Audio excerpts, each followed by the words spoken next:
Good evening, everyone.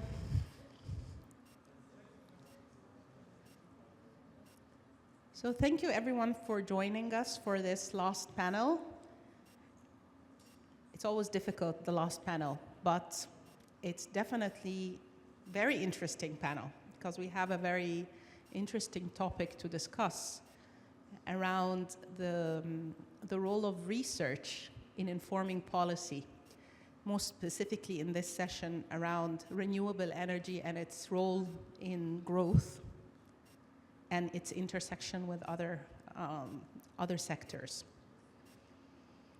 So I would like to thank everyone for joining, and I would like to also introduce the panel. We're missing a few panelists that are on the road, but there are other panelists who are online, and I would like to welcome them all.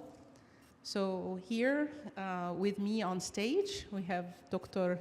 Khalid Ghozlani, who's the Senior Program Officer at IDRC, responsible for the Sustainable Inclusive Economies Program. And online, we have Dr. Mary Mathews, who is with UNDP as the Global Water Manager. And we have, is Tayeb also online? Tayeb already online? Yes, I'm online. So we have Dr. Tayeb Amegroud, if I am pronouncing your name correctly, who is an expert on renewable energy from Morocco. And joining us very soon will be His Excellency Osama Kamel and His Excellency Khalid Fahmy, and they will join us online. So, of course, the bios of all panelists are included, and with all due respect, we can delve into the discussion, which will focus more on sharing the perspective and expertise on the topic of today. So just to set things up, I wanted to highlight that the MENA region is traditionally, of course, known, mistakenly or not, for being a rich region, but it's really the overshadow of the countries that are vastly depending on oil and gas, spilling over, on the entire region with its with the use of oil and gas as the primary source of energy. But in recent years, significant transformation has been happening to shift to more sustainable methods, more renewable energy. And this is, of course, very important because it's not just important for growth and the economy, but it's also for the achievement of the Sustainable Development Goals and minimizing the impact on the environment. While this is a very important endeavor and it offers a lot of opportunities, it also is not free from challenges. And we are going to be observing today a little bit the interwinding of renewable energy and the transition to a sustainable form of energy production, with also the nexus of water and food and the environment. There is interrelation between those various sectors, and the approach for ensuring that the policies and strategies can address the interdependence of those different sectors and the uniqueness as well of all the different sections is not an easy ambition, and it has lots of challenges. So we will be exploring a bit the different perspectives and experiences in that regard.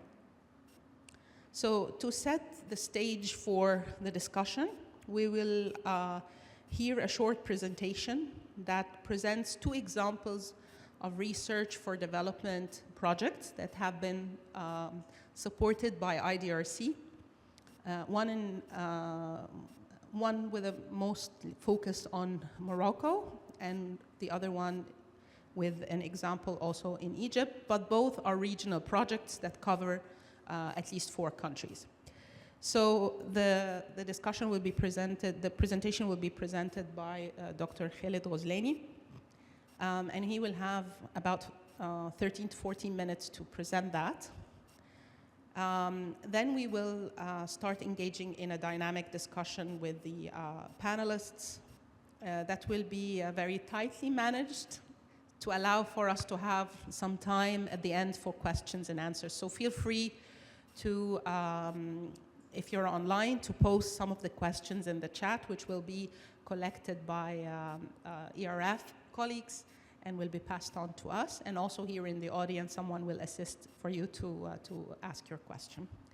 And I just want to take the chance, before I hand over to Dr. Khaled, to just thank all the staff of ERF for really a very successful conference this year with very interesting discussions, very interesting papers, and thank all the fellows for all the amazing work that you have been doing that you shared with us during this conference. So without further ado, I pass on to you, Dr. Khaled.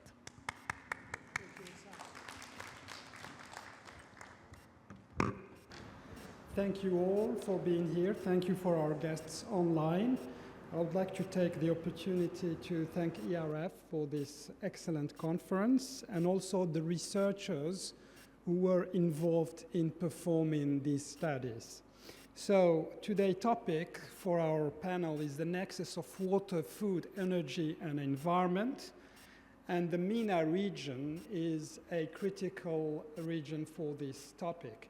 We're actually witnessing a kind of shift in what our ancestors used to live, whereby before, mountainous regions used to bring water to coastal cities. Now it's the reverse. Now it's coastal cities desalinizing water from the sea to bring it to a mountainous region. We also used to use water to generate electricity, but with the drought, now we are using electricity to generate potable water and also for irrigation. So this shift calls for also paradigm shift in the way of doing things and performing research. And in this context, I would like to share with you two IDRC financed projects, one of which was managed or performed by ERF here, and the researchers will know themselves. The first one is the role of micro, small, and medium enterprises in fostering inclusive and equitable economic growth in the context of the clean energy transition in MENA.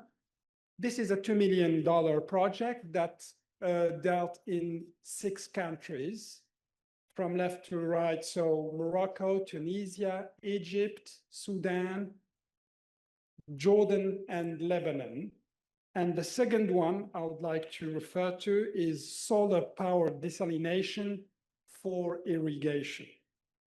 So what is the rationale behind the first project? And actually, if you followed some of the presentation, especially regarding the market labor in Egypt, you see the increase of MSMEs' role into the workforce. So this project actually is the result of various research tables and discussions in identifying what would be, where does the research gap exist. And we interacted with various research institutions, development bank actors, and we identified that micro, small, and medium enterprises, this was done around 2021, there is a gap in understanding how they will adopt, and they are important in creating jobs. And this picture here captures some of the specificities for SMEs. So you see that growth is really driven in most of the part by MSMEs. Then the other aspect that combines both the MSMEs and the role of renewable energy is the role of renewable energy within the MENA region. And we can see here a wide variety of values ranging from 52% in countries in Morocco to only 4% in countries like Tunisia. So there are a lot of synergies and learning experiences to be had from the different level of development of these countries. So what are the outcomes of this research project? So we I mean, ERF and the researchers, managed to produce 5 unique quantitative data sets from surveys. So this is raw primary data that is available for researchers to mine and come up with, solutions and insights. So all the countries were surveyed except Sudan due to the unfortunate status of the country. However, we managed to get qualitative surveys in Sudan, so all the 6 countries benefited from these surveys. We also generated 6 country case studies that were disseminated in each country, in addition to the synthesizing event that was held here in February in Cairo. And also, there was a synthesizing report presented during this conference as well. And also, important for us is the gender treatment and gender equality, gender and women economic empowerment. So how this aspect is treated within the light of MSMEs and their renewable energy, okay? So some of the findings is that MSMEs struggle with high upfront cost for renewable energy projects and limited access to affordable financing. So this is a matter or food for thoughts for policymakers in these countries, but this is a common theme that was identified. A second one is complex and inconsistent regulations make it difficult for MSMEs to engage in renewable energy sector. And the values you've seen in the first slide, where the capacity ranges from 52% to 4% in some countries. And the last one I would like to mention is that MSMEs face a shortage of skilled labor and technological knowledge in renewable energy technology. And some of the technologies will be even more advanced, like green hydrogen. So there is a shortage of hands. So let me take a break. Please come this way. It's difficult. Yeah, it's difficult this way. I invite you to come here. Yeah, we're happy to have you. Thank you. No worries. We were informed. Thank you for coming. Please have a seat here. Okay. So basically, this closes the presentation on the first project that I mentioned. And the second project here is about desalination for irrigation using renewable energies.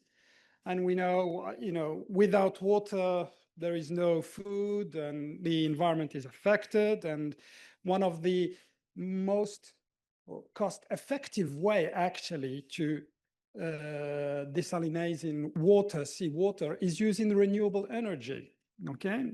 So this concept has been proven. So this is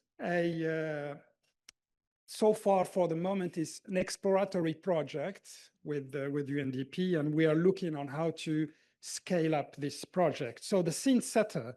So this is this map. You could see the water resources assessment in the Middle East and North Africa, okay? And 2 things that would capture, this image is that the MENA region experiences severe water scarcity. So far, I'm not telling you anything, extraordinary. This is something obvious. But here, the second point is a little bit less evident, is there is a strong correlation between places where we don't have data on this water scarcity and the places where the water scarcity is worsening. So for you to divide or to devise evidence-based solutions, you don't have any data. So this is actually some of the issues encountered. Then there is a research gap. So against this backdrop, these countries are increasingly utilizing non-conventional water sources to bridge the growing gap between supply and demand.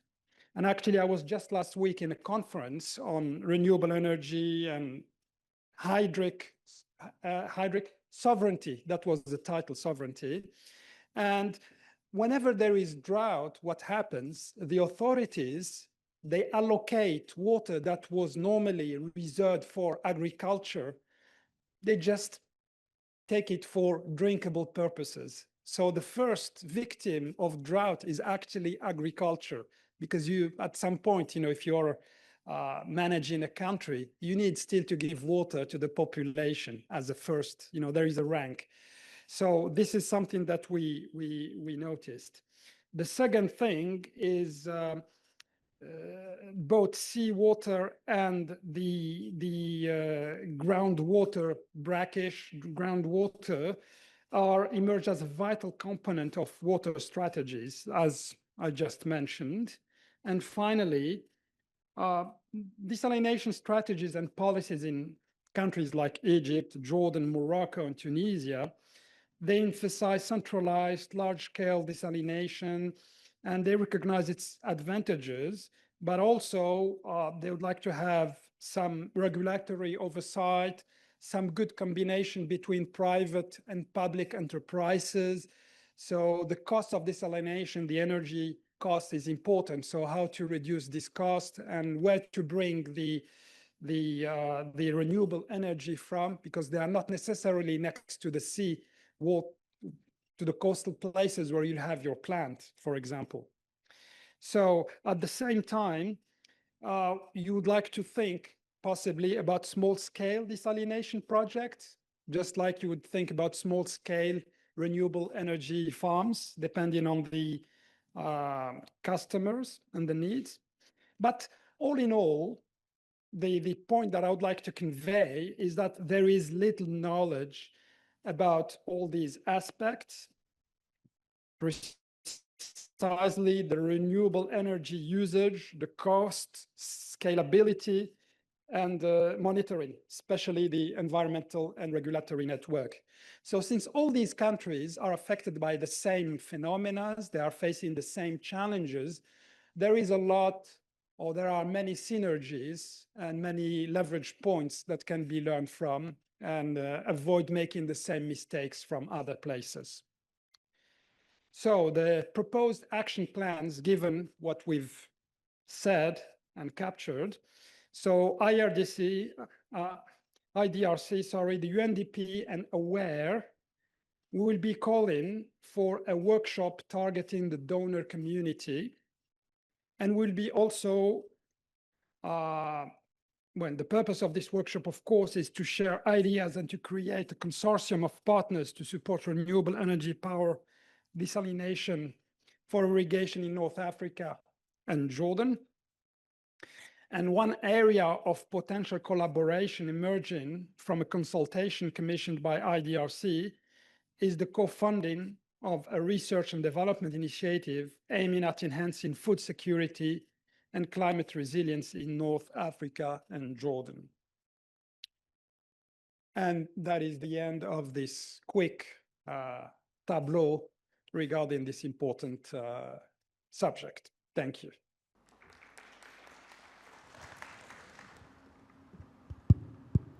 Thank you very much, Dr. Khaled, for the informative presentation, but also for being on time.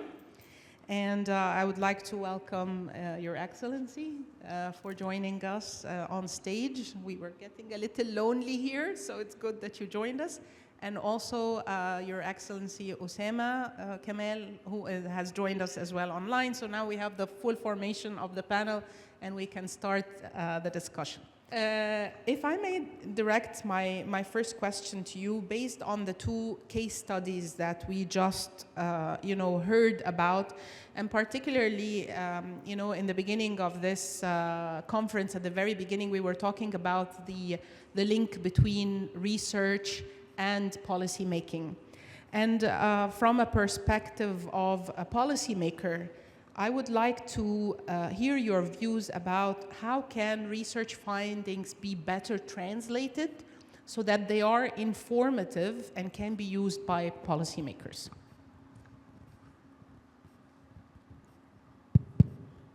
Okay, thank you. First of all, I'd like to thank the organizers, for having me today, and thank you for your patience and for my delay. I'm very sorry. The traffic from Heliopolis to here is really not the best, but this is I hope you take this in consideration. I didn't hear but one presentation. I didn't get the other one anyway electronically, so I'll try as much as I have for information to reply to your question. But let me step one step backwards, and let's see how do policymakers make a decision, and then we can see how we can better make researchers meet the process of making decisions.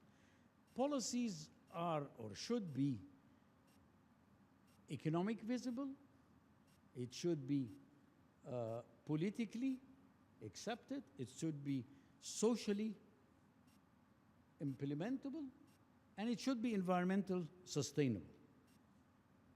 So if you are embarking on a research, whether it is a renewable energy or whether it is fossil fuel or whether it is clean fossil fuel, whether it's clean energy, whatever it is, you have to know and understand and conceive how the decision is made.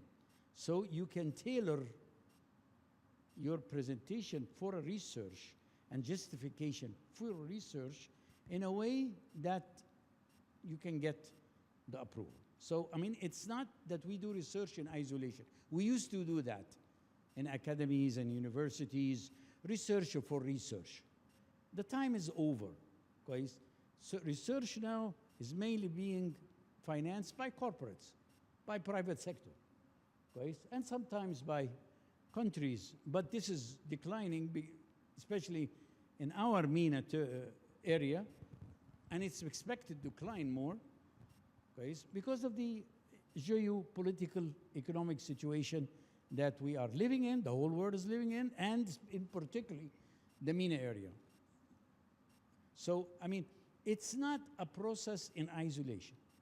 It's a thing that it's a part of a process, right? And you have to deal with it this way, which means automatically that when you design the project, put this in the design from the beginning, not cosmetic.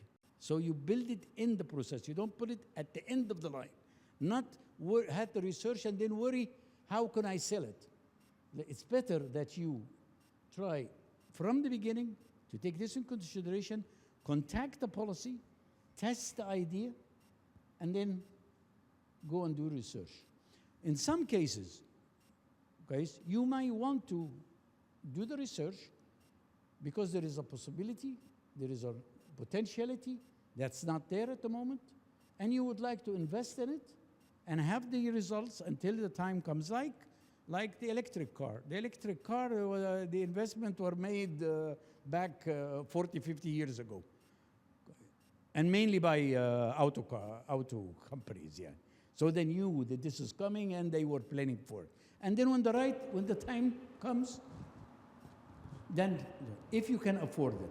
But if we're talking about the MENA area, and if we are talking about mainly research that's funded by government, where the resources are very scarce, and the relation between academy and industry is not the right one. Mm-hmm. Okay, so this is why we have researchers that are good at the research level, at the technical level, but when you come and implement them, they are not implemented.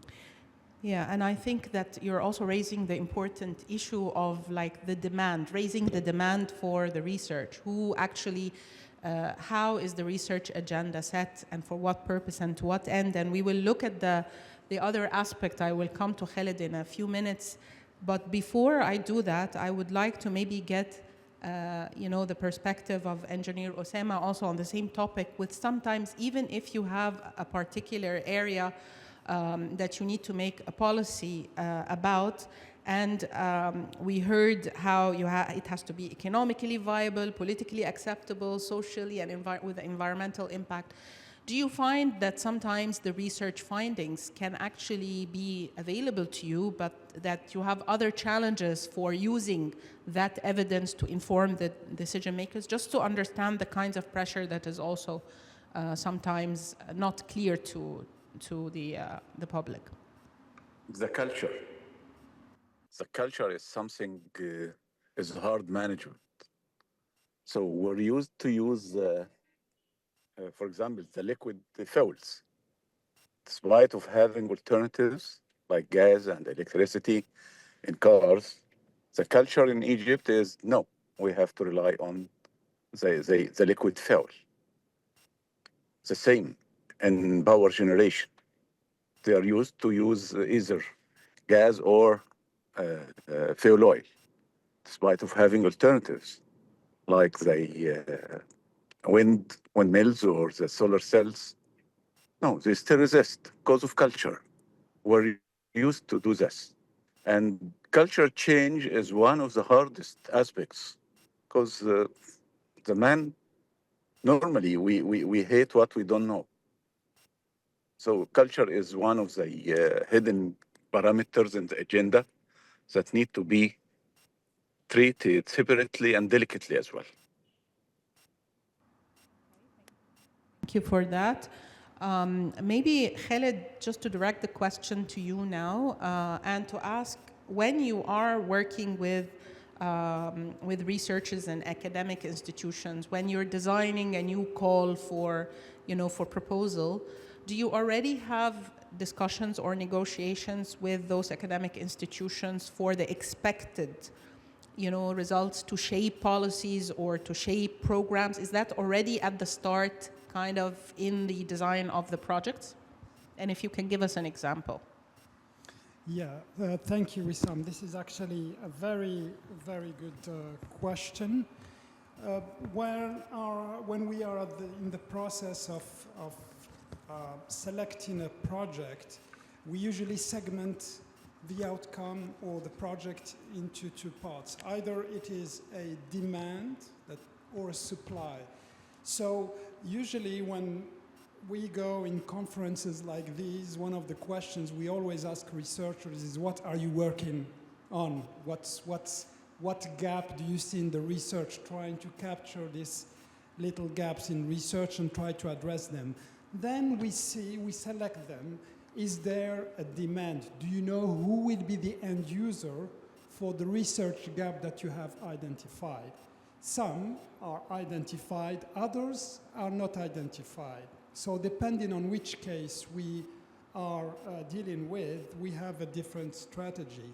So when we are specifically dealing with a case where there is which is a demand case, we clearly work with those parties to understand their needs and wants and make sure that they can be answered and that the end product reaches them, okay? And then, you can look at it in a 2x2 matrix. We said there is a supply or a demand. And also there is another aspect, is it private or public? Because the path for each is different. Public sector, when you try to influence a policy, public sector also has their own policies. They are quick in absorbing them, and if there is an economic benefit that is visible, they are quick to react. Now, when talking about the public sector, it is different. The time of the projects compared to the time of political decisions are different things. A project is usually 3 to 5 years, our projects. Then once they are produced, they need to be disseminated, then absorbed by I'm talking about the public sector, then they are to be absorbed by the decision makers within the public sector, okay? Then, depending is it still the same public sector deciders who are still at the helm, or are they believing in different type of approach? So this makes it longer, really, to assess that specific point, okay? But as an example, a recent project we are working on, it is a private sector. We noticed, as I mentioned in one of my presentations, that there are barriers to accessing finance when it comes to renewable energy or energy sector in general, okay? So there are things that governments can do, but there are things that private sector also can do. And we identified, you know, the cheapest kilowatt hour when you have a business or something, the cheapest one is the one you're not using. So energy efficiency is actually the cheapest way of generating more power. But to implement energy efficiency actions, you need upfront cost, although we know there is a reservoir to be had. So we managed to create a research project where you have banks, where you have energy companies, and when you have the private sector targets, whereby the banks finance the energy sector companies, ESCOs, to implement energy efficiency measures and get paid from those energy efficiency. So this is a type of projects that touches the private sector, that has quick uptake, and that is quickly replicable, and that involve the end user from the beginning.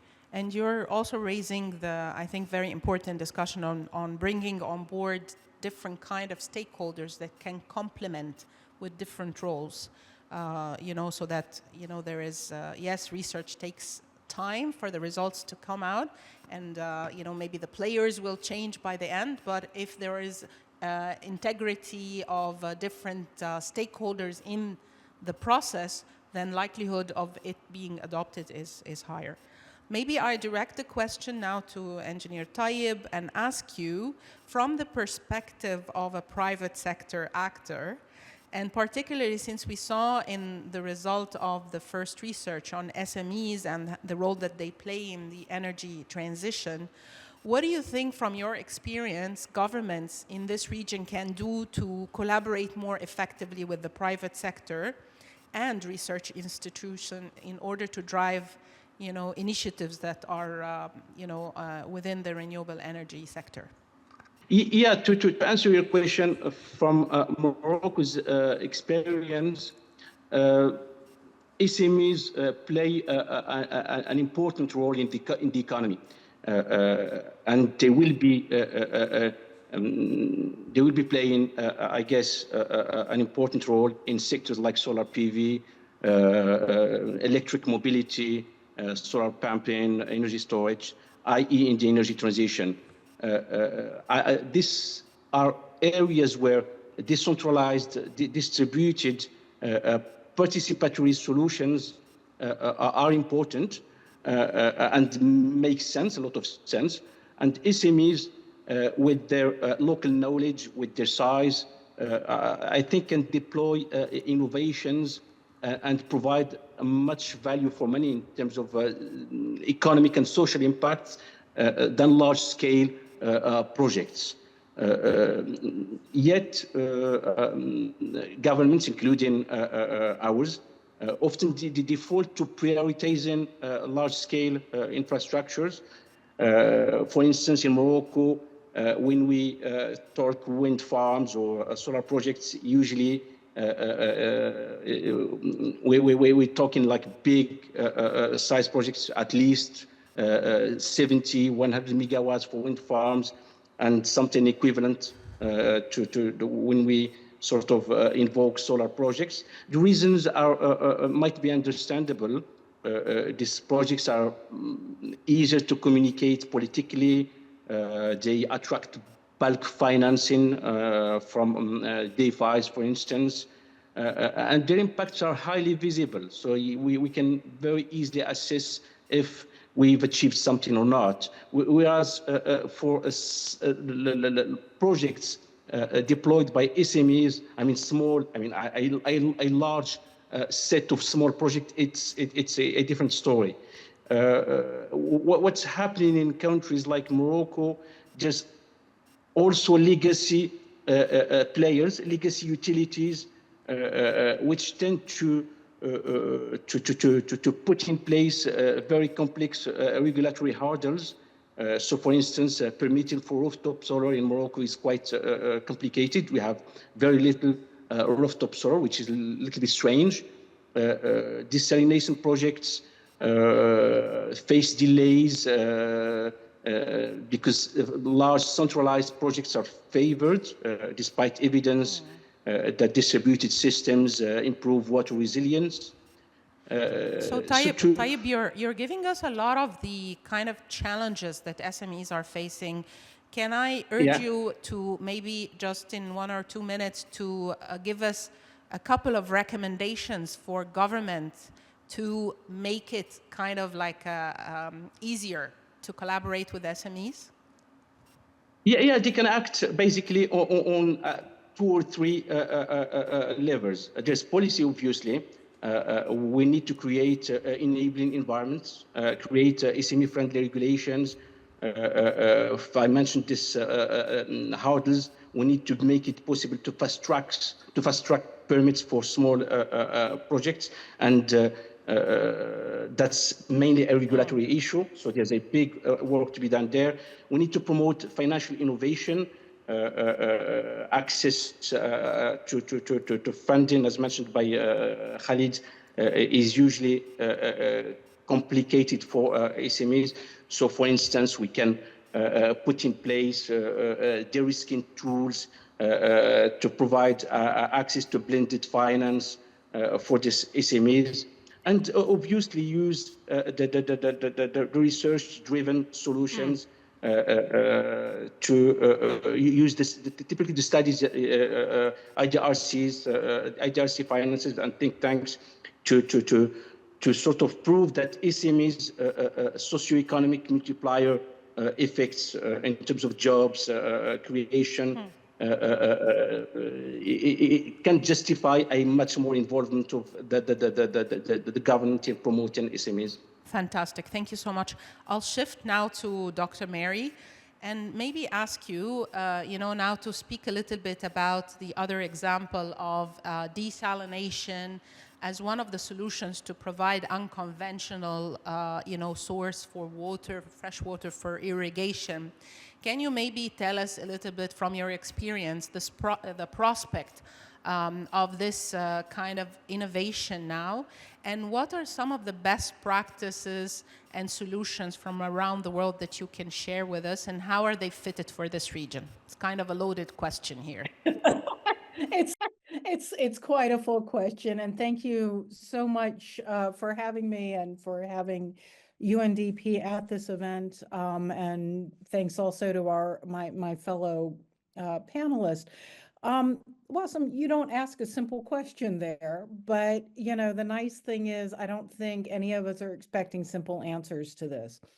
So if we look at the situation where we have a limited amount of water available, which we know we do, especially in the MENA region, and we also recognize that the demand for water is increasing significantly, especially for water security, for food security, for energy security, and so forth, as well as maintaining healthy ecosystems. We're really in a bit of a challenging situation.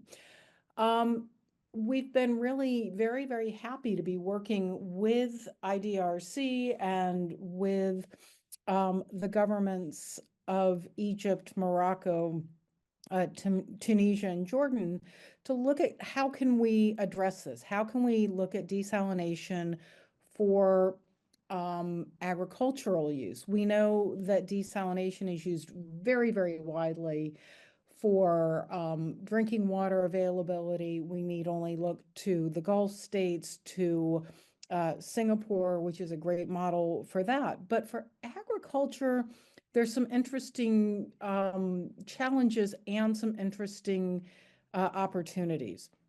And I think the challenges are very significant, or most significantly, the energy intensity and the the pollution impacts, the brine. What do you do with this brine? Now, the good news is we've been looking at this with you all as well as with other partners. And what we found is that we know that solar power desalination is not only possible, it's been in use for quite some time. They use it in Barbados, they use it in Spain, in Australia, in a number of places, especially with larger scale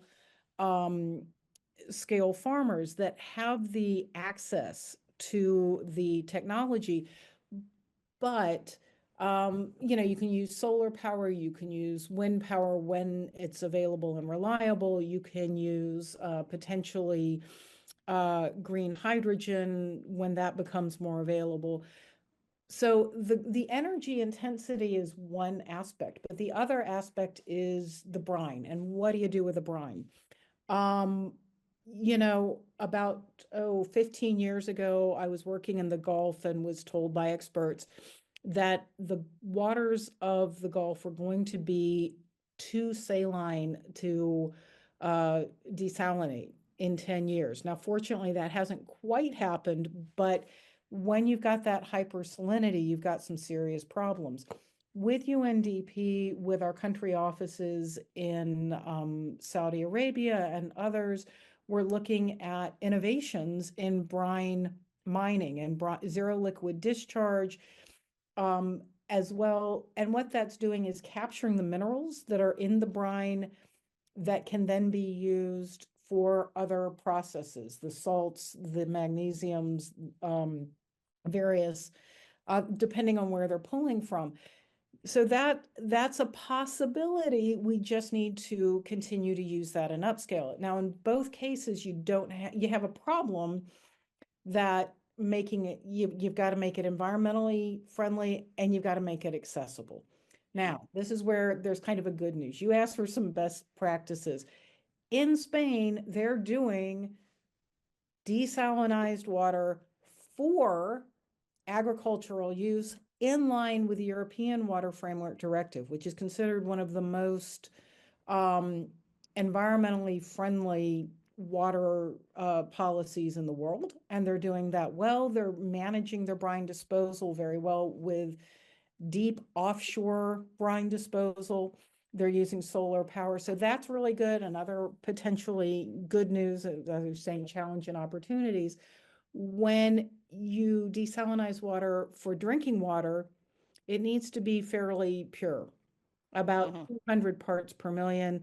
With crops, you can do it at 1,000. So you don't have to desalinize that far, and you can reuse a lot of that water, taking into account various contaminants that can exist.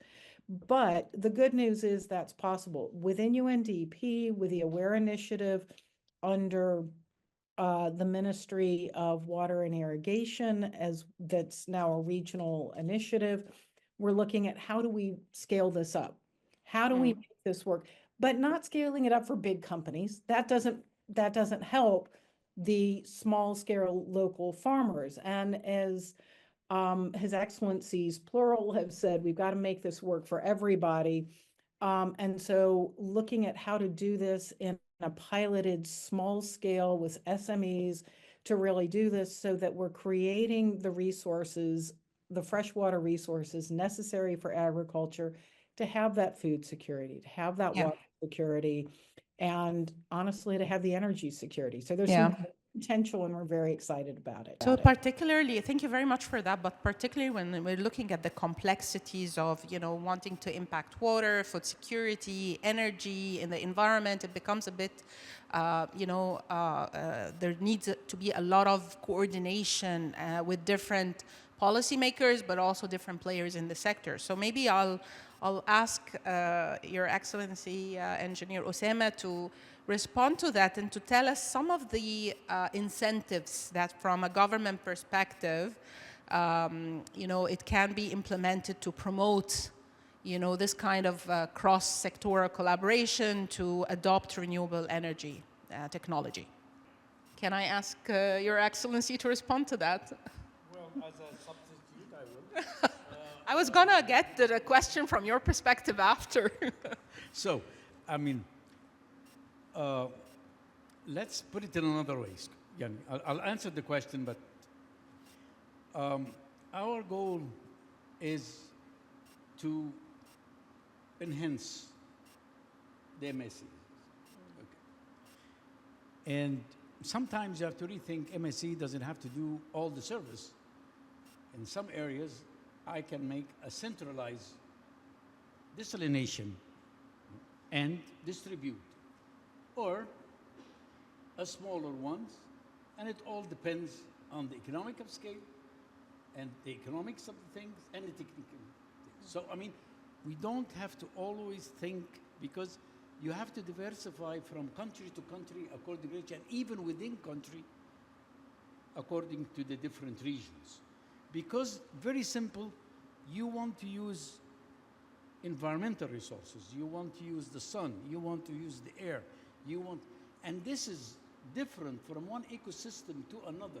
So there is no one solution to the other. But we can learn from each other, but we have to have the capacity to be able to adapt.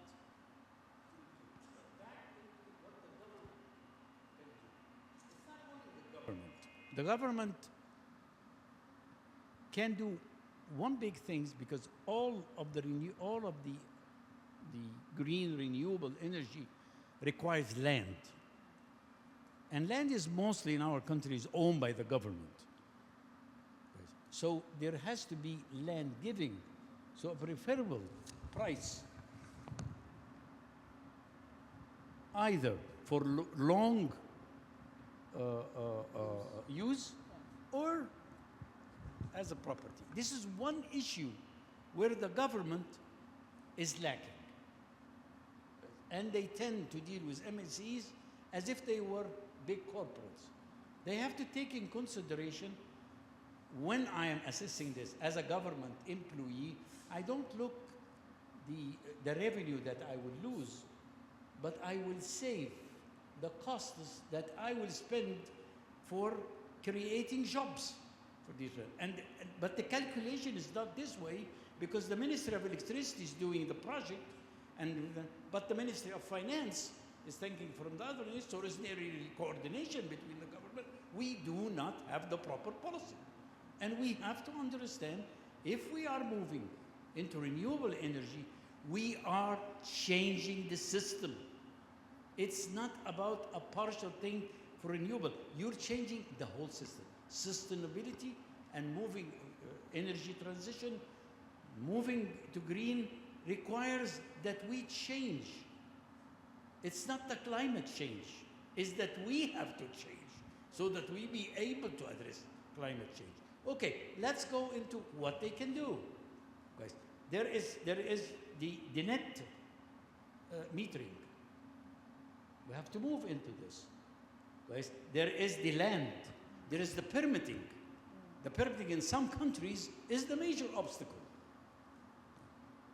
And then the funding. The funding is majorly done by the banking system. The banking system has not yet changed its system and its concept when it comes to renewable energy. They don't know how the liability, how they work. So most of the projects are unbankable. They are unbankable if they treat them in the same way they treat other projects.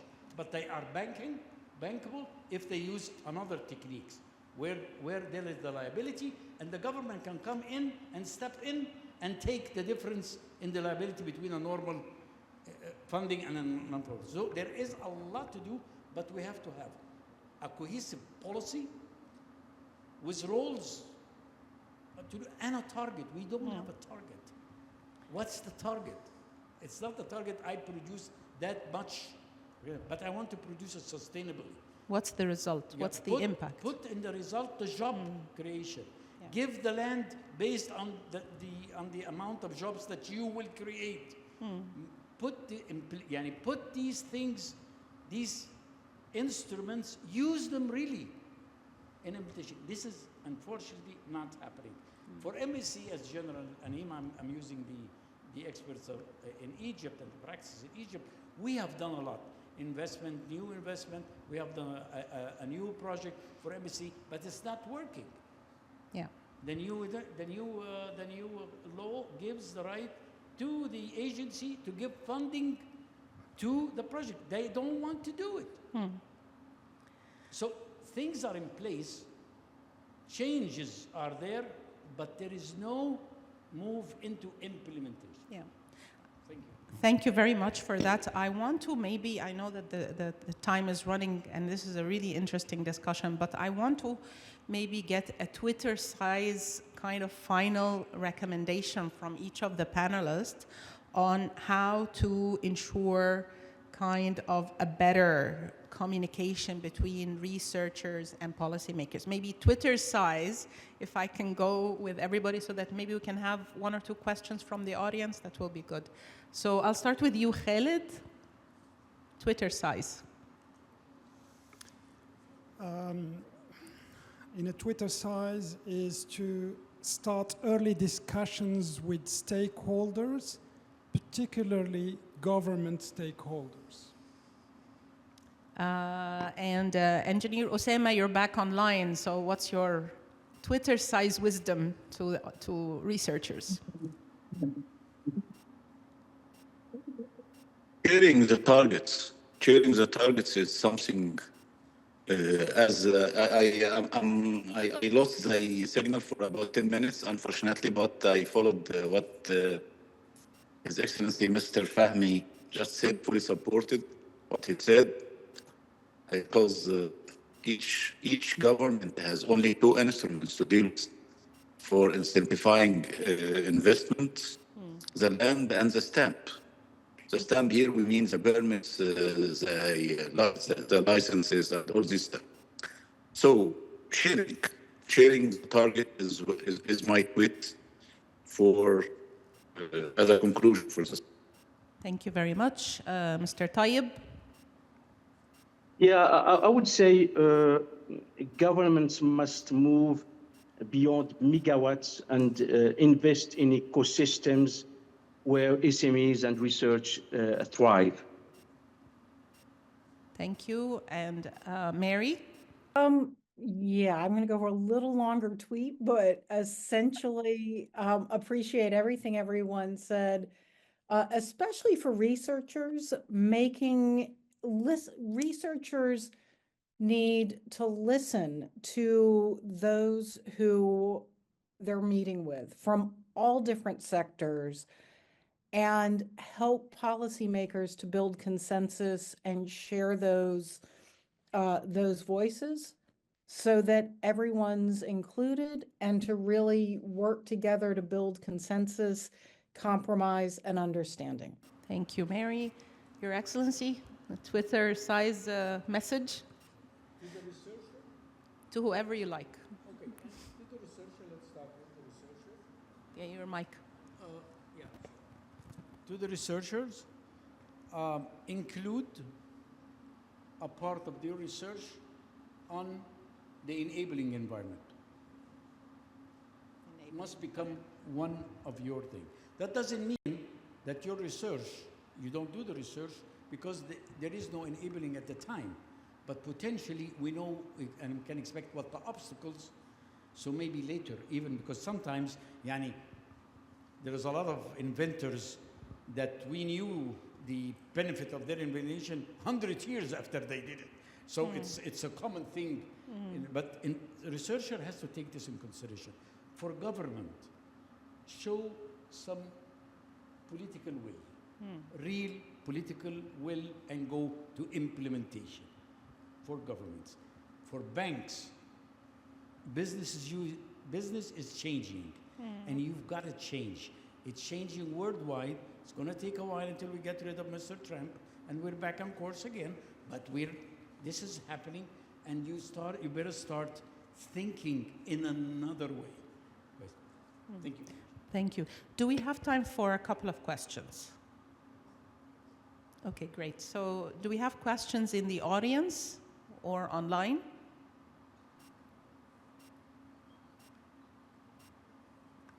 Okay, there's someone here. Maybe just introduce yourself and make your question short. Very straightforward. Ali Faqih, Professor of Applied Economics from Lebanese American University. So thank you for this panel. In light of your question, Wessam, so we noticed here, my question is for His Excellency, Mr. Fahmy. So we noticed that the presence of academician, there is a gap. So we have to admit across the Arab world, there is a gap. Politicians or policymakers, they don't like the presence of academician in the policy circle and decisions, with very few exceptions. So how we close the gap? So how we bridge academia with policy circle? And one short question to Dr. Khaled. You mentioned in your presentation there are 5 data sets resulted from surveys. So from where we can get, if you can elaborate briefly about the 5 data sets for researchers. Thank you. Okay, maybe another question, and then we can hand over for answers. No? Nothing online? Okay. We still have 25 minutes, actually. No. Do we have 25 minutes? Okay, I thought we have to end at 5. Okay, I have more questions. But let's get the answer to those questions first, and then we can move forward.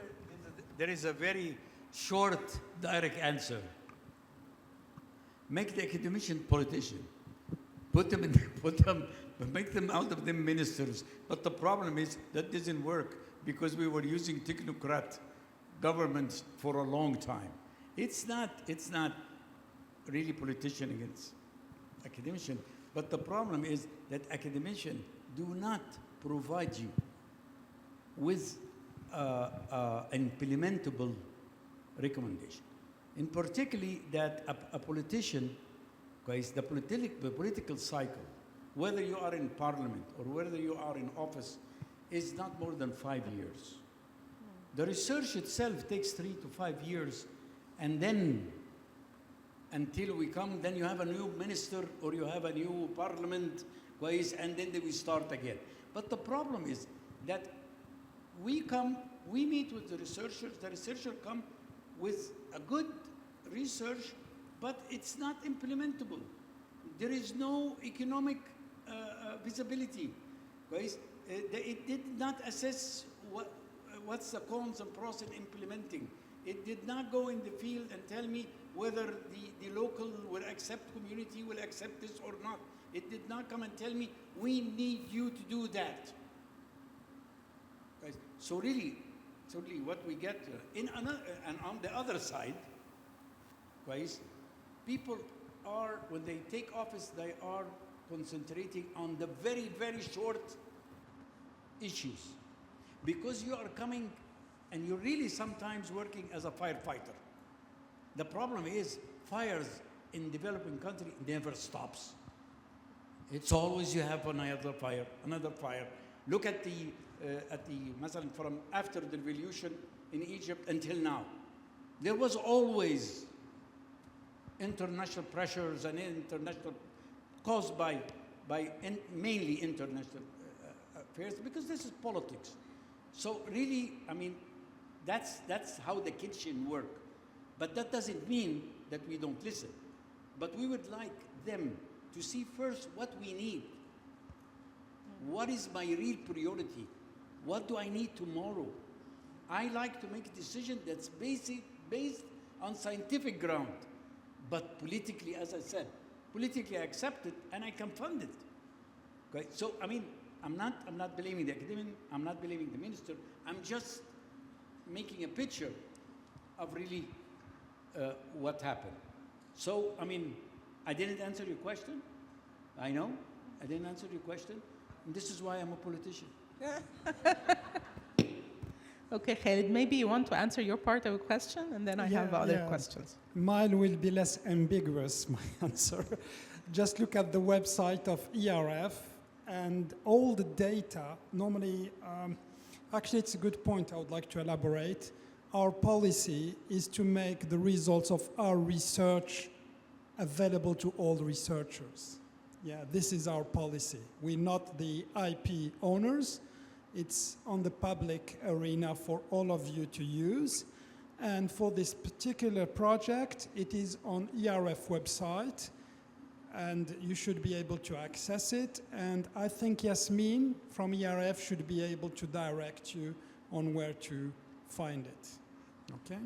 The case studies also are available on the website, and it is the case with ERF or with any other institutions we do research with.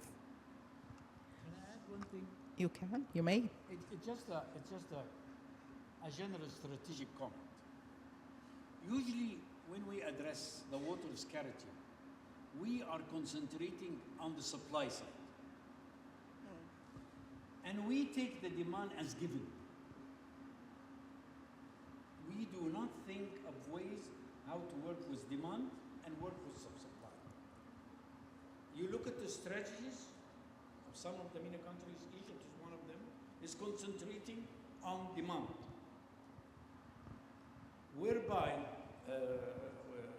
supply, I'm sorry, whereby the demand issue is rarely addressed. Why? Because it has social dimensions.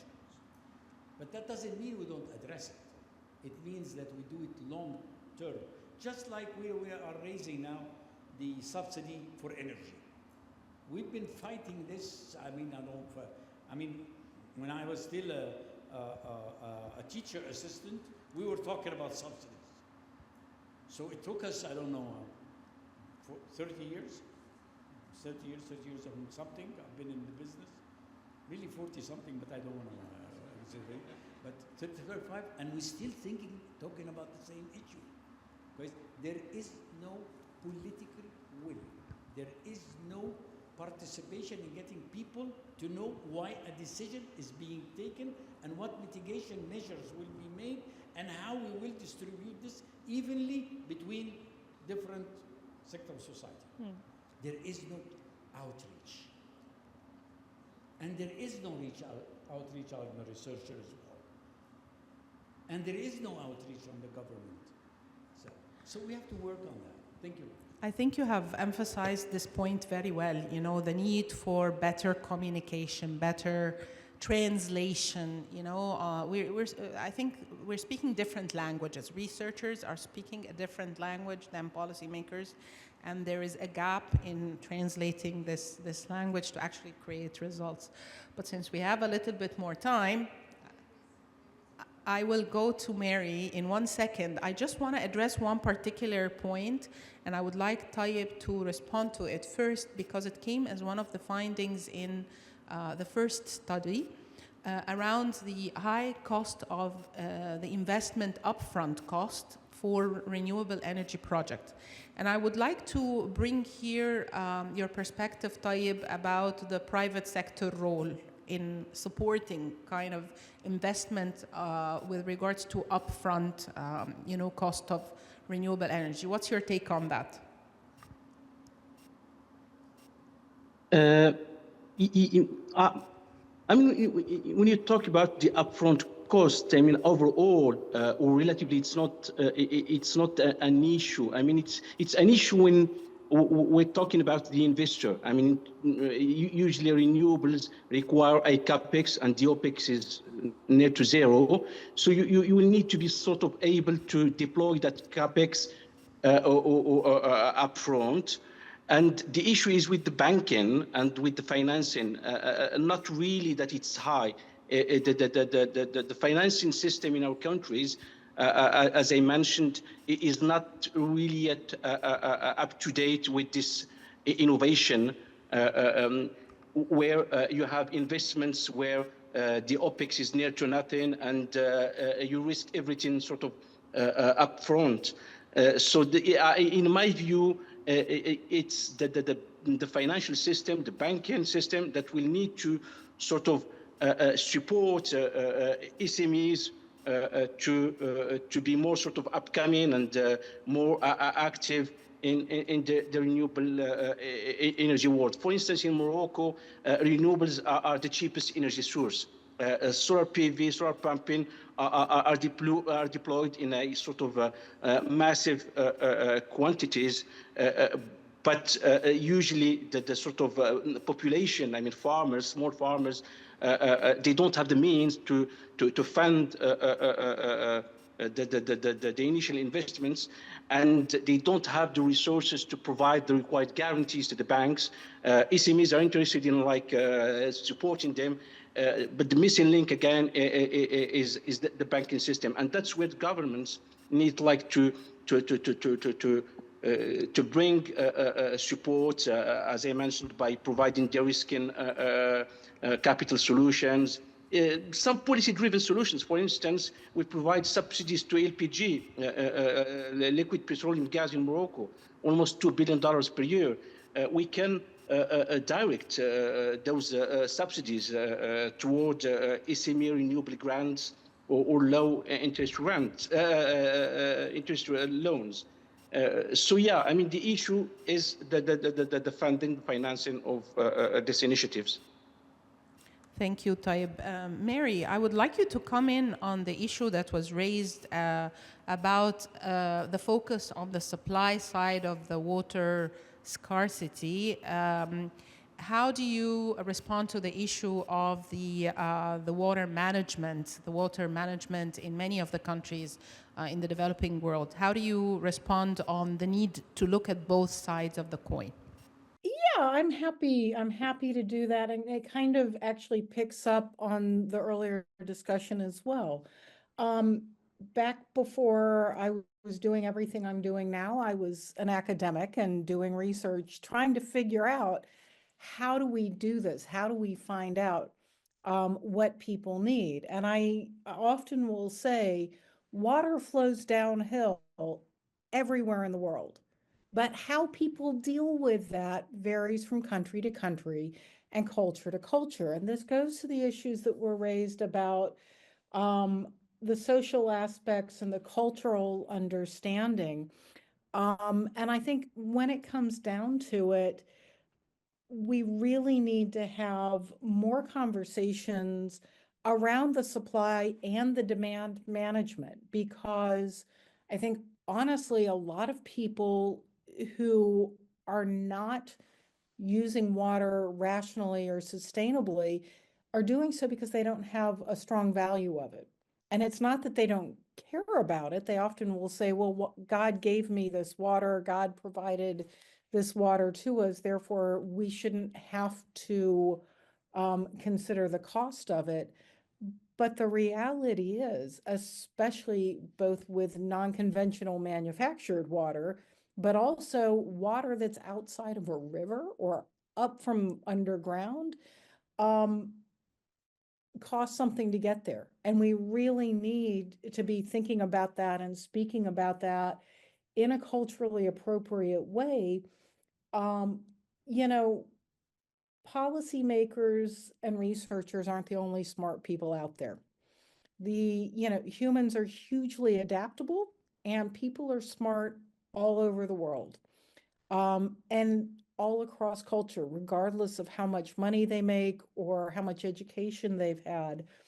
What we really need to be doing is talking to people and learning from them, and learning from not only case to case to case. So what may work well in Egypt may work with some adaptations in Jordan, or with some adaptations in Morocco, based on culture, geography, and so forth. So we need to be able to transfer those lessons and do so thoughtfully.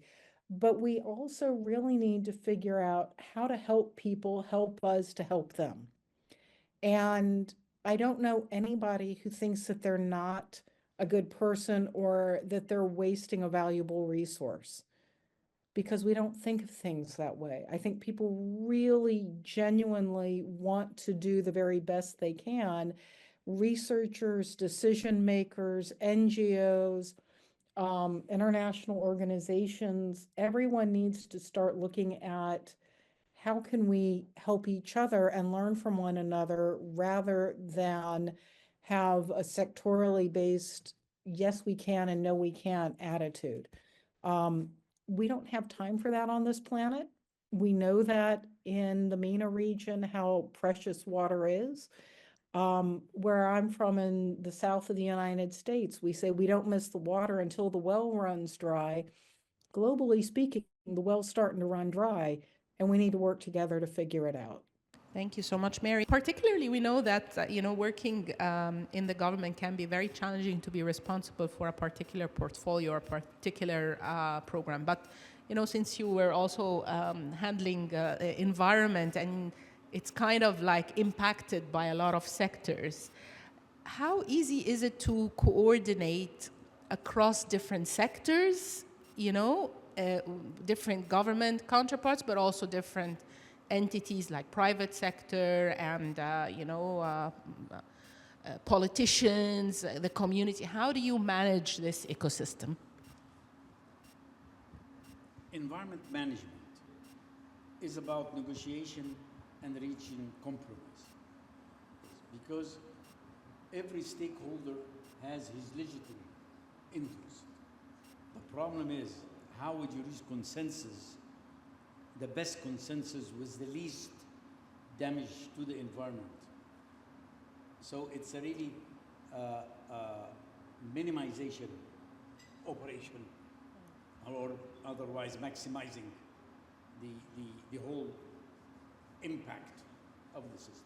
So this is why when I was studying for my PhD in one of the European countries, I was studying in Germany, they taught us how to negotiate, because really it's a negotiation. The problem is that you have to, as an environment minister, or as an environment ministry, or as environmental executive, you have to have something to bring people to the table. And there is only two ways, or three ways, maybe. Incentives or disincentives. The stick, some things are penalty. There are penalty. Better to be financial penalty than monetary penalty, than, of course, going to jail. And in our law, there are a lot of things that you go to jail for, especially hazardous waste and stuff like that. I'm not a very fond of this technique. I think we have other techniques. And then the other thing is providing support and information. These are the instrument of your package, and you have to use them well. You have to know how to get the right people on board.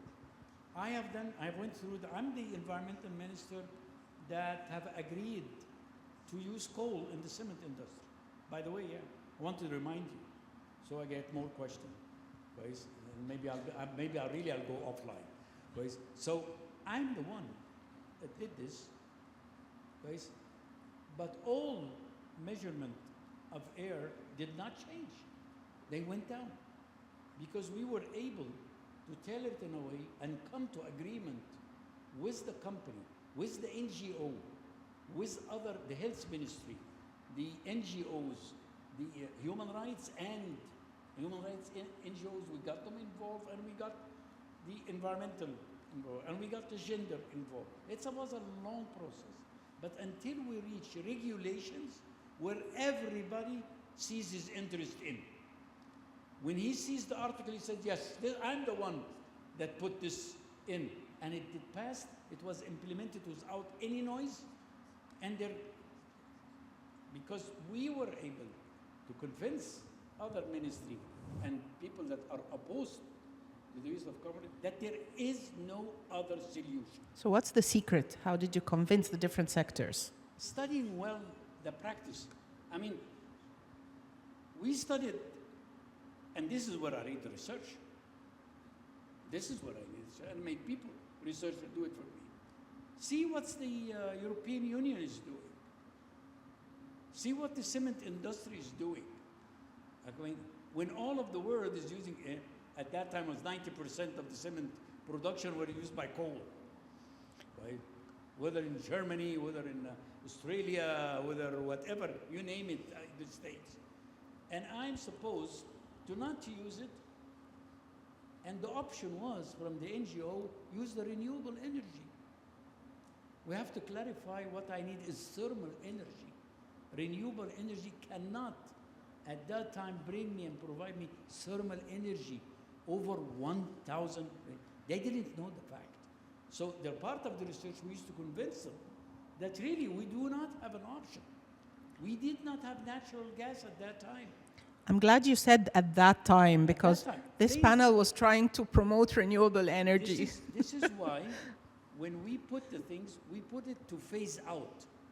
Phase in, phase out. Gradually, you increase the pressure because you do not give a company the permit for life. You give it and it's being renewed in 2 years, and there is an environmental impact assessment that's been done, which is discussed by NGOs at that community, and it has to be approved by them, and then we move and renew. And you are getting now 100 ton, next year you'll be getting 70. So you have to use more alternative fuel. So you mixed the things, so I reached my goal. But you do not have. And now when it comes to renewable energy, you're not ready now to substitute the fossil fuel. Come on. Let's talk reality and business back. No, we're not. If the European Union is putting tariffs on the renewable energy, if the States is wanting to phase out its renewable energy sector, if China is the one that's producing at a very cheap cost, but we cannot get it to remember, there is no political will. Technically, you're not. You still need a combination. And this is why COP28 and COP29, when it comes to phasing out, they start not talking about phasing out. Let's talk really, but we need the renewable energy to start and to flourish and to enforce, guys, and to come. Yeah. But it is not, it will take time. With all what's happening in the world now, the time that we need is being prolonged. Again, there is no political will. I think you're right. Renewable energy is not 100% clean energy. Electric car, if it's not in a context where all the energy supply is green, it will lead to more pollution. I think, so I'm a very pragmatic guy. Yes, renewable energy, renewable is going to take time. Let's research this. Let's start with the low-hanging fruits. Let's go for it. But we should be aware that you're talking about energy. If you don't plan energy right, you destroy the whole system. Engineer Khaled, I think you're the fights now is about energy. You're provoking us, I think, to maybe and I'm sure you are, and I want to and I want to maybe end the session by actually giving the last word to Khaled to tell us what is research telling us about the potential of renewable energy to drive this transformation. How difficult is the transition? Okay, thank you. Thank you for giving me this opportunity to give maybe a different perspective.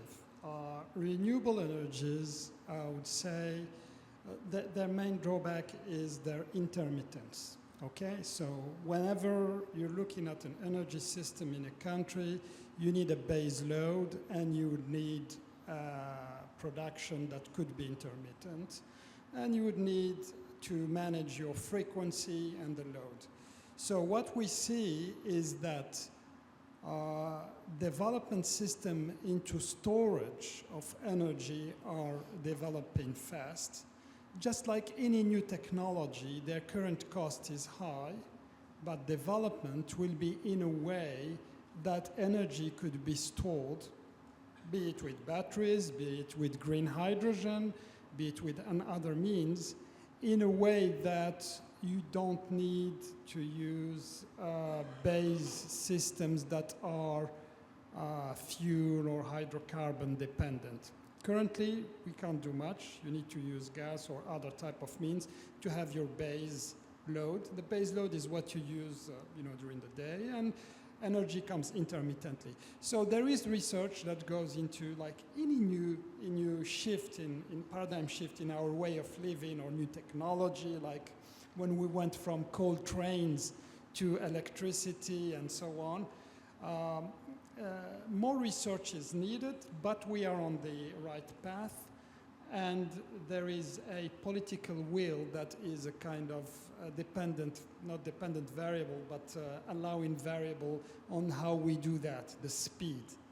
Okay, so if there is a political will, my opinion is that we could go through this phase quickly and manage to control the climate change. If there is no political will, then we will see the status quo hang around until a new phase of political will where new technologies will emerge that will allow us to be fully dependent on renewable energy. Thank you. Thank you very much, Khalid, and I want to thank all the panel members, those that are online and that are here on the stage. And I just want to say that we're talking about not just the potential of renewable energy in this region. I think we're talking also about the necessity. Resources are declining. You know, we are already facing a lot of challenges in terms of climate change. And it's now an issue of necessity to transition and to better mobilize the different stakeholders to have evidence drive, policies. And of course, there are gaps there, as we mentioned, better communication, better mobilization, better translation of research finding to inform policies and programs. Thank you, everybody, for joining us, and I hand it over back to ERF.